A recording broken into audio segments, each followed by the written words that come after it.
In the New York Herald, November 26, year 1911, there is an account of the hanging of 3 men.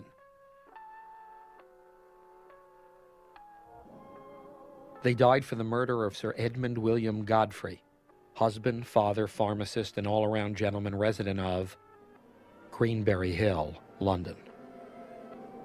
He was murdered by 3 vagrants whose motive was simple robbery. They were identified as Joseph Green, Stanley Berry, and Daniel Hill. Green, Berry, Hill.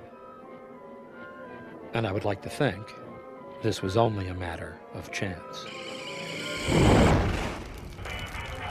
As reported in the Reno Gazette, June of 1983, there is the story of a fire, the water that it took to contain the fire, and a scuba diver named Delmer Darien, employee of the Nugget Hotel and Casino, Reno, Nevada, engaged as a blackjack dealer, well-liked and well-regarded as a physical, recreational, and sporting sort. Delmer's true passion was for the lake.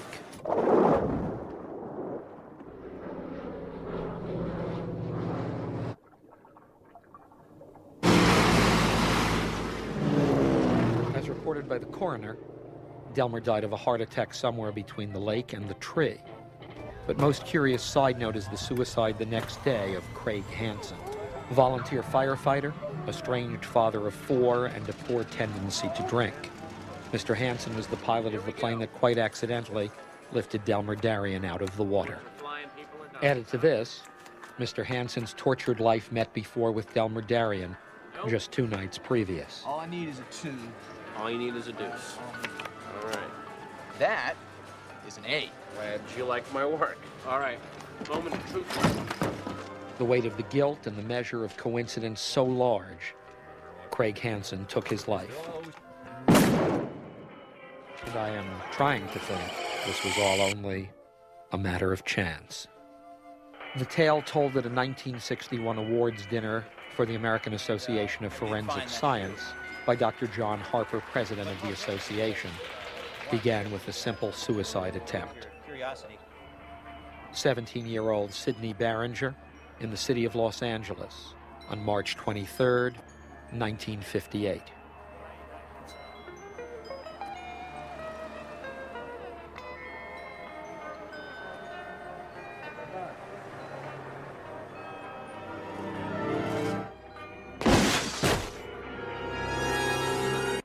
The coroner ruled that the unsuccessful suicide had suddenly become a successful homicide.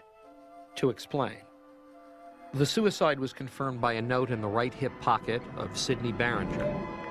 At the same time young Sidney stood on the ledge of this 9-story building, an argument swelled 3 stories below. The neighbors heard, as they usually did, the arguing of the tenants, and it was not uncommon for them to threaten each other with a shotgun or one of the many handguns kept in the house. And when the shotgun accidentally went off, Sidney just happened to pass. What? Shut the fuck up! Added to this, the 2 tenants turned out to be Fay and Arthur Barringer, Sidney's mother and Sidney's father. When confronted with the charge, which took some figuring out for the officers on the scene of the crime, Fay Barringer swore that she did not know the gun was loaded. She always threatens me with a gun, but I don't keep it loaded. And you didn't load the gun? Why would I load the gun?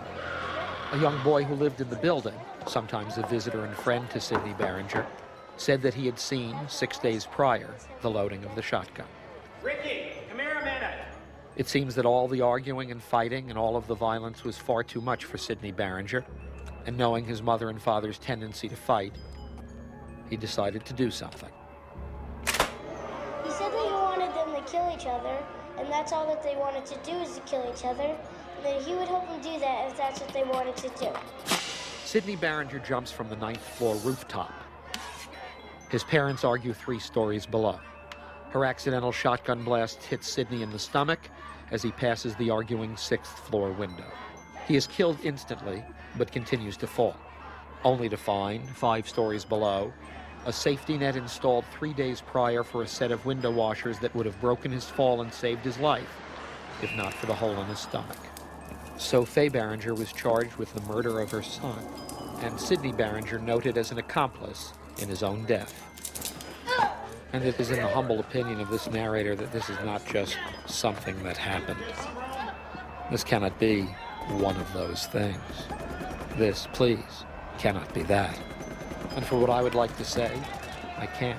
This was not just a matter of chance. These strange things happen all the time.